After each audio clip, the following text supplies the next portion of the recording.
Lynn and I started businesses before social media existed. Oh, way before AI. Way before. Listen. But it's the boring stuff that made the business go along. The reason Lynn and I could be in business for combined over 50 years is that we did the boring stuff. And that consistency is the thing. That is the business. In my ADHD wisdom, I get caught in a dopamine trap of chasing the high of starting something new. Like the inspiration is a dopamine hit. We're not always in the flow because other things are happening. However, we kept that consistency. We kept that grit. We kept that hustle, that our definition of hustle. We kept finding ways to keep us motivated, burning like, I have to do this. It's not an option. I'm gonna do this. And that has helped us keep that consistency going. I'm Lynn. I'm Amanda. And this is the Pursuit of Badasserie, the podcast. We're cutting through the fluff and cracking open what it really takes to build a business and life that you actually want. No gurus, no gatekeeping, just real talk, big action, and the badass energy you need to scale and slay. Some episodes, it's just us. And sometimes we bring on powerful guests with stories that'll hit home. Either way, this is not about playing small. It's about going all in. Let's get after it. Hey there, I'm Lynn. And I'm Amanda. Welcome to the Pursuit of Badasserie, the podcast. Today we're talking about something that nobody wants to hear, that success is boring. Boring, boring, boring. This is why consistency beats inspiration every single time when it comes to actually making money in your business. Yeah, if I only worked when I was inspired, I would be like the pinky success versus like the success that I am. Like the different pinky, like that's ridiculous. It's ridiculous. Yeah. But we know people who write on that. Like they just need to be inspired. That's why you have a hobby business that's not paying your fucking bills. Like, if I want to journal, then yeah, sure. I need the inspiration to journal. Inspiration is a mood, but discipline is a system. Correct. And moods don't pay your invoices. The moods don't pay the bills. Inspiration doesn't pay the bills. Listen, we're not saying that inspiration is bad. It's great to be inspired. Absolutely. And it's really hard to be inspired every single day when bills need to be paid, when you didn't sleep the night before, when the coffee runs out. The new version of, and I call it the new version, Lynn calls it the new version too. I mean, maybe you don't say it in those words, but the new hustle culture that's out in the world, it is not the same as hustle was back in what I'll call our day. Our day. I don't want to date us, but this grinding harder is not the same as being disciplined. It's disorganized panic with a ring light. It's not how it is. Okay. Like that's not what hustle culture is. So when we say the inspiration isn't going to cut it, it really won't. There's too many things. We're not living, even when we were living on an island, it's not something that you can quantify or qualify with just an inspirational mood. Like this, most overnight successes, are 18 months of boring, unremarkable, predictable, repeated action that nobody saw. Yeah, 100%. I do want to clarify one thing before we dive in further is that because a lot of times people confuse inspiration with motivation. And I will say that there's a huge difference. Inspiration is this feel good, the fluffy, the usually external, something, an inspo board, a vision board, you should inspire others, all of this. But motivation is that like, you're going to do it no matter what. It's like, I'm getting up and making this happen. It's part of the drive, if you would. So I definitely want to talk about that because inspiration can spark something, but it doesn't push you to do things. Motivation is what you muster up to make that shit happen, if you would. A lot of times people think consistency is like journaling in your journal every day, a perfect morning routine, never missing a day. And that is complete BS. Reality is that life's like we've said a gajillion times, business will business. And it is just showing up again and again and again, even after you've missed a day, maybe missed 3 days. It is about doing things when you're tired. It's like the integrity thing, doing the things that you need to do when nobody's looking, right? So when nobody's clapping, that is what consistency is about. It's putting in the work day in and day out, if you would, or every other day, to make sure that you're building in the right direction. Obviously, when you're just kind of, like you said, disorganized chaos and just kind of like willy-nilly in it, it's not going to get you the results versus if you have direction and a plan, like a plan to get there. But that consistency will continue to compound, and there becomes these like thresholds where they like compound exponentially with each other. But absolutely consistency over inspo all day, every day. I used to think that consistency in my weird anti-authoritarian way was a punishment. Like, this is, you're forcing me to do these things. I know. Just a little bit. However, I don't need to be called out on my own podcast. Thank you very much. We should call each other out on our podcast. No, for sure. Absolutely. I still struggle with it. However, it really is keeping a promise to yourself.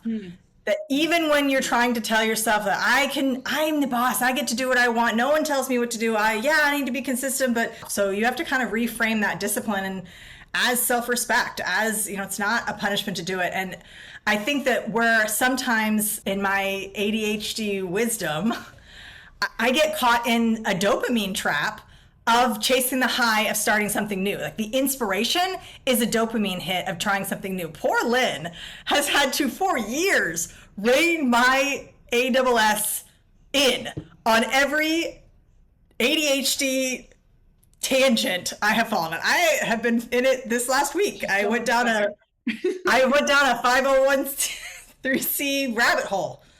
C3? What did I just say? I don't know. What did I say? I don't remember what I just said. But well, I understand. I know what I was supposed to say. I just don't know what I really said.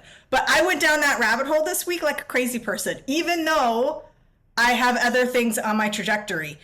But again, it's a dopamine trap. It's a dopamine hit that you get from that inspiration. So, and it's not glamorous to do all the other stuff. It's not always glamorous to finish some things or to do all that middle ground stuff. And that's the stuff that you need to do to actually get somewhere.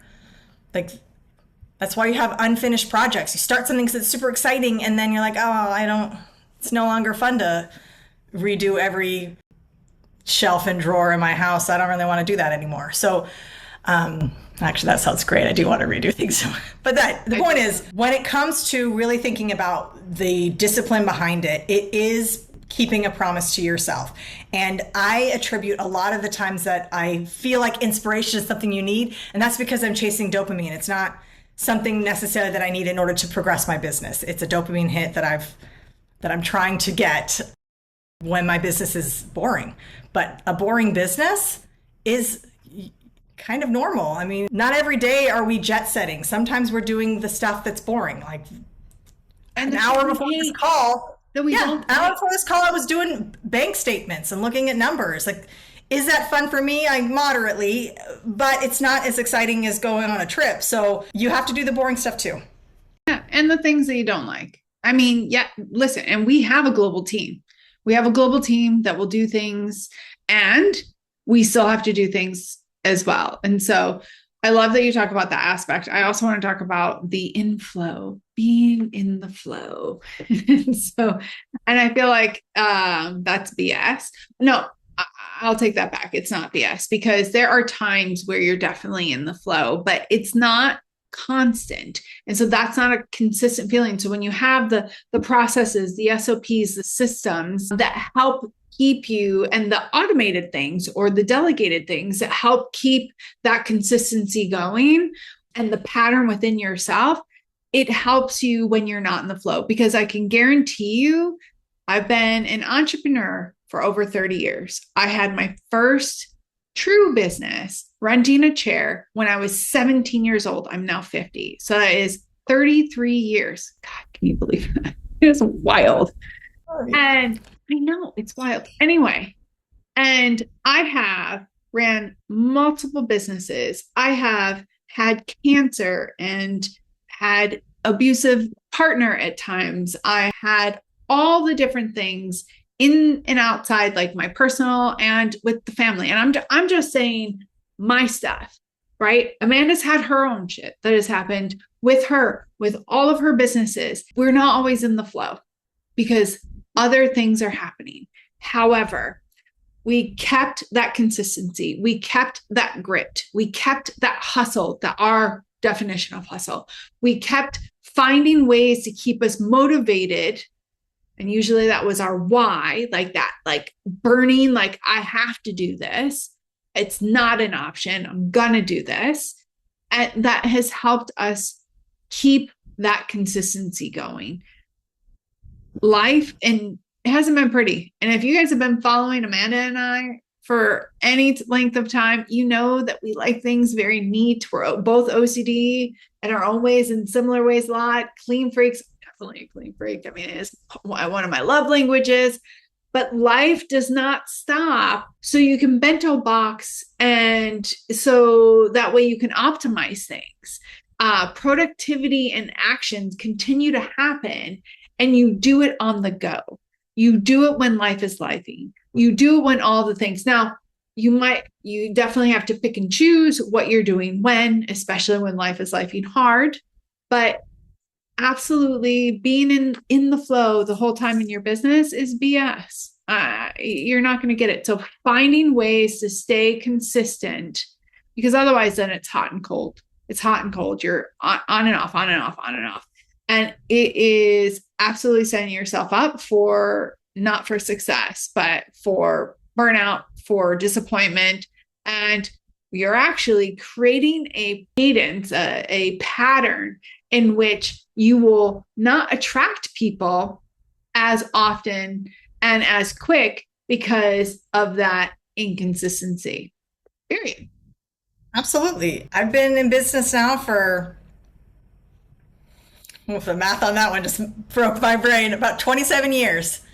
And brick and mortar businesses, when it comes down to it, you've got payroll, you've got reconciliations, showing up when revenue is down. That boring stuff that nobody really talks about is the stuff that builds longevity, not some viral moment. I mean, both Lynn and I started businesses before social media existed. Oh, way before AI.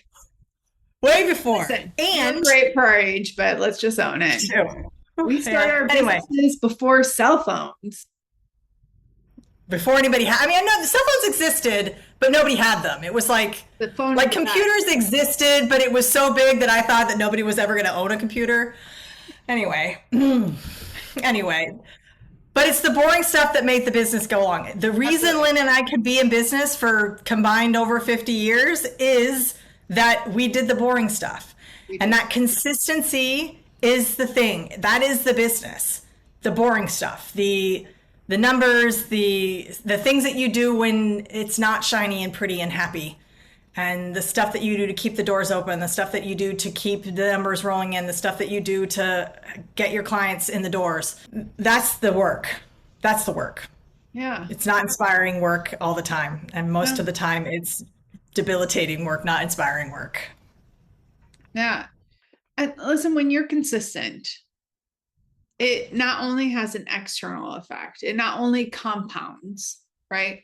And again, I do want to, before I go down this rabbit hole, say consistency, even over motivation, because motivation, sometimes you have to find an outside source. So how you keep consistent would be the systems that carry you through the motivation ups and downs as well. So building what that looks like.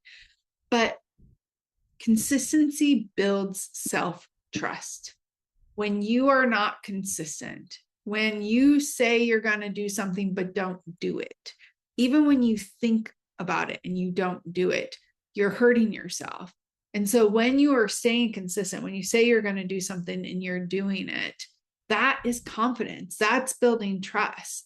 That is, I think, one of the best benefits of being consistent with yourself, with your boundaries, with your business, with the things that you say you're going to do, with the things that you have to do. It's about keeping the promises to yourself. And unfortunately, a lot of us don't. And so that shows up in our business. And I'll give you an example. You say, I'm going to eat better. I'm going to be healthier. And then you have that, like, you're going to not eat after 7, right? So you're trying to keep a healthy, you're laughing, a healthy lifestyle.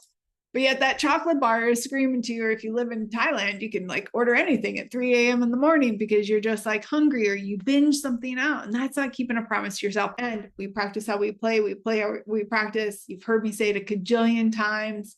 And that is not saying consistent to yourself, consistent to keeping your promise. And that trickles over into your business. It trickles over into your relationships. They compound in a bad way.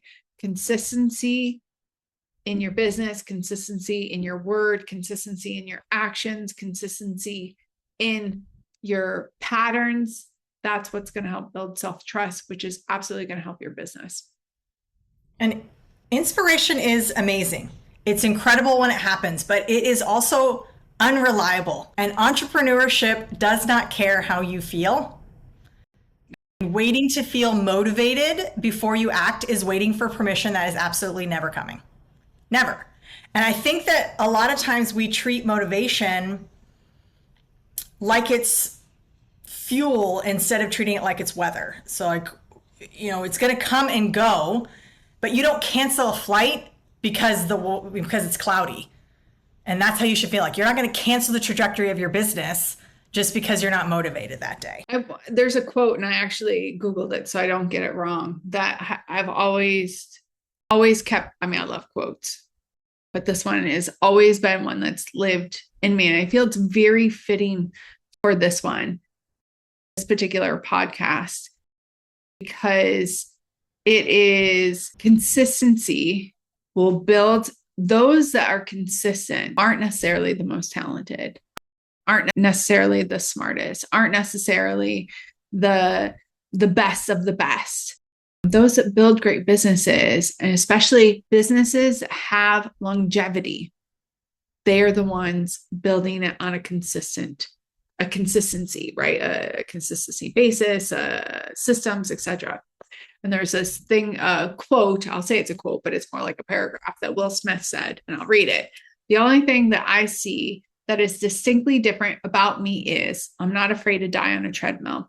You might have more talent than me. You might be smarter than me. You might be sexier than me. You might be all of these things. But if we get on the treadmill together, there are 2 things. You're going to get off first, or I'm going to die. It's really that simple. Consistency over all of the other shit. 100%. Love that. So I would like to propose a challenge for our listeners. We want you to commit to one task this week that you will do regardless of your mood. And notice how and what changes when the outcome stops depending on how you feel. Love that. I love that. Hey, if this podcast hit a chord, make sure you're hitting subscribe and share this with people in your network that need a little bit of consistency over inspo talk. Make sure you let us know down below. Leave it in the comments. Like, what did you pull from this? And let us know how you're doing on your tasks. If you need consistency and maybe a whole heck of a lot of accountability, maybe work with us. Learn how you can at the Badass Amplifier. It is one of our group business operating systems that we help you stay consistent and stay accountable to your business goals. Hit us up if you have questions. We'd love to have you. Yep, DM us. Until next time, get after it. Alrighty, badasses. Listening's the easy part. Now go out and make it happen. We'll see you next time on The Pursuit of Badasserie.